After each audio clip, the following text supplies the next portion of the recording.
জয় নিতাই গৌর হরি, জয় রাধে। সবাই কেমন আছেন? দয়া করে সবাই ভিডিওটা দেখবেন, আমার অনুরোধ রইল। কথাগুলো শুনুন মন দিয়ে। আমরা শুনেছি ঠাকুমা এবং দাদা দিদির মুখ থেকে গজব। গজব কাহাকে বলে আমরা জানতাম না, কোনোদিন দেখিও নাই, শুনেছি।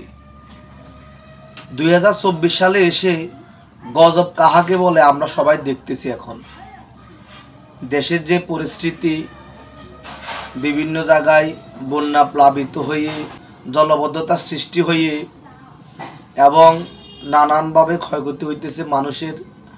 আমাদের গ্রামের বিভিন্ন ধানের ক্ষেতে আবাদি ফসলের জমিগুলা সব পচে গেছে। মানুষ এখন আত্মহারা হয়ে গেছে।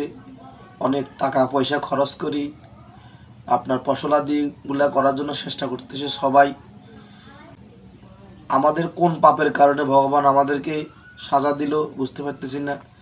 শুধু আমাদের না, বাংলাদেশের বিভিন্ন অঞ্চলে বন্যা প্লাবিত হয়ে অনেক ক্ষয়ক্ষতি মানুষ হচ্ছে।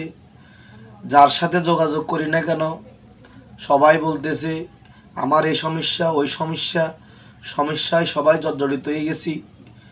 জানি না আমরা কোন পাপের কারণে প্রভুর কাছে এত বড় সাজা পাইতেছি।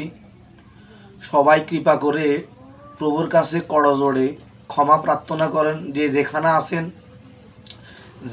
যে ধর্মের হন না কেন, মহান স্রষ্টার কাছে, গোবিন্দের কাছে, পরমেশ্বরের কাছে ক্ষমা প্রার্থনা করেন, যেন আমরা এই গজব থেকে পরিত্রাণ পাইতে পারি, যেন আমরা শান্তিতে থাকতে পারি, জনজীবনে শান্তিতে সুখে বসবাস করতে পারি।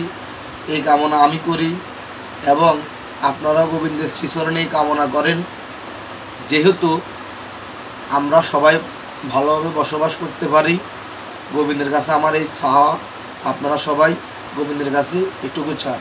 জয় নিতাই গৌর হরি বল। সবার শ্রীচরণে আমার শতকোটি প্রণাম। জয় নিতাই, জয় নিতাই, জয় রাধেশ্বর।